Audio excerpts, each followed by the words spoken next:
Michael Bublé here at BBC Radio Suffolk, and a song called Home. It's 18 minutes to 11. Thanks for all of your calls and comments into the show today. Wrote for Business right the way through the programme. Graham's been in touch. Best way to book a holiday: look online, take all the information that you get to a travel agent. You will be surprised to find out what they can do. So go and compare prices and compare them with travel agents as well. Matt Porter's here from Matt Porter Web Design, based at Innovation Martlesham at Astral Park. Good morning. Good morning. Would you go along with that? Do a bit of research perhaps online? You have to research. There are a number of well-known holiday booking sites out there. If you're booking in the UK, then you go with the well-known booking sites.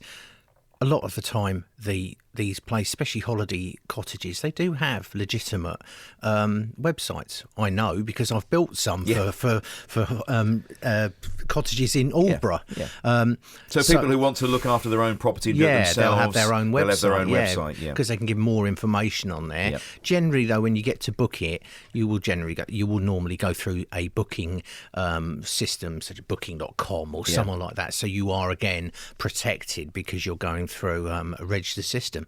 Look for the little padlock in the corner of the screen to make sure that if it's got a little padlock there, click on it and it will show you that it is linked to the site you're on. You know, just got to be careful. Really, it can be difficult. So just do the tried and trusted sites really if you want to make sure. Or go and get the information and then go up the high street and say, "Oh, look, I've just found this. Can you match it? Can you do it?" And then you can walk in and perhaps get a good deal. My next door neighbour does that all the time. All the time. It's just the same as shopping around, isn't it? Says, "Look, I've got this deal online. Can you match it?" And they'll go, "Yeah." Generally, they'll try. That's right. Now, look, you've got another watch this week. We are looking. Matt's in every Monday. He's our gadget guru. This week, it's the Motorola Moto 360 smartwatch. And this one actually, because you've done a lot of smartwatches, this one actually looks like a watch. Yes, this one. This is the unique selling point, really, of this watch. And what makes it so appealing is that it's completely round. Yes, it's completely it looks round like face. Just a big watch. And the face takes up the entire watch face. You know, the display. So, and it's got a very narrow bezel, I think they call that, round the side. So it does look the part.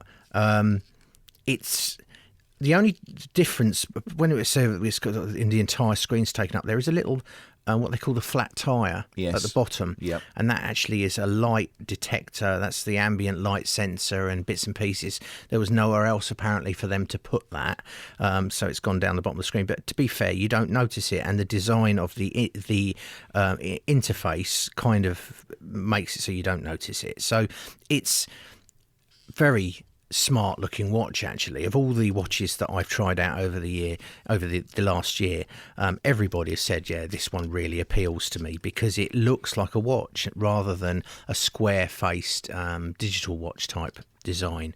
It runs Android Wear, which was... So you have to have your Android phone nearby then for it to work? Well, this is the point with that, is that there is, over the weekend, there has been some news that Google have now made suggestions that they are going to make their Android Wear watches work with iPhones. Right. So where that ecosystem, as they call it, where that was locked into Android, and the same with the Apple Watch is locked into Apple iPhones, what Google have suggested is they're going to open up Android Wear, that it will work in conjunction with an iPhone. So much more collaborative working then. Yes. Yeah, okay. I'm not quite sure how those kind of things will work, because one of the big selling points on the Android Wear is the OK Google facility that we played with before, where we can say OK Google and it comes up with that, and we can say show me some pictures of Mark Murphy, Suffolk, and that will then go off and say, is it doing it? It's BBC Radio Suffolk added 5 new photos. Mark Murphy will be bringing you more details on BBC Radio Suffolk. So it's actually brought up cool. It hasn't brought up some pictures in that case, but it's all related to you. So you can scroll through those results. Cool. Quite nice. That was very quick, wasn't it? Yeah.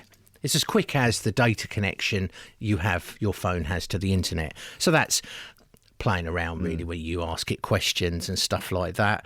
It obviously tells the time, and it tells the time quite nicely. It's got a very nice, smart, modern as I watch said right face. at the very word on the outset, it does look like a watch, which some of them don't. They look a bit kind of cumbersome and everything. Yeah. But that's got a nice sort of leather strap and a big chunky watch face on the front there. And I suppose you can customise that face. I can. I downloaded a little app, which is like a free watch face optimizer, and I did that one. Ah, Mickey Mouse. Which is a Mickey Mouse watch with the hands that move around. That's the unofficial, unlicensed version done by Matt Porter.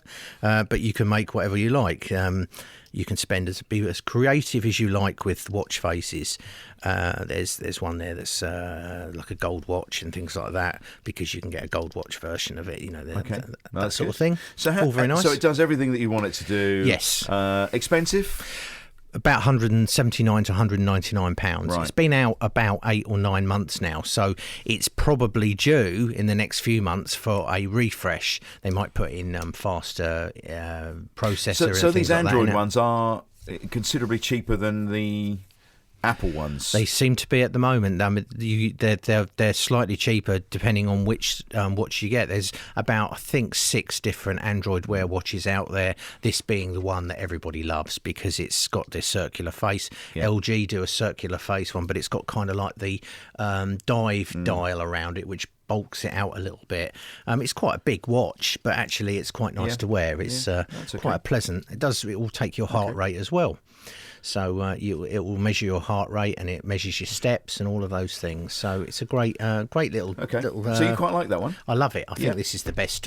This is the one I wanted to review and look at, and you're not been disappointed. Absolutely not disappointed at all. Battery life's not wonderful. Lasts about a day, but it's got a very nice dock that you simply rest the watch onto the dock, and it starts charging. It doesn't plug into anything. Okay, good stuff. More details, thegadgetman.org.uk. That's right. Thegadgetman.org.uk for more details about this, the Motorola Moto 360 smartwatch. There's some comparisons on there as well for other smartwatches that Matt's reviewed for us, and all the other gadgets and gizmos that he brings in for us every Monday as well. Good to see you. Thank you very much for coming in. So, thegadgetman.org.uk. That's Matt Porter from Matt Porter Web Design, based at Innovation Martlesham at Adastral Park, if you want to find him. It's 10 to 11. Let's get the very latest now if you're around Suffolk.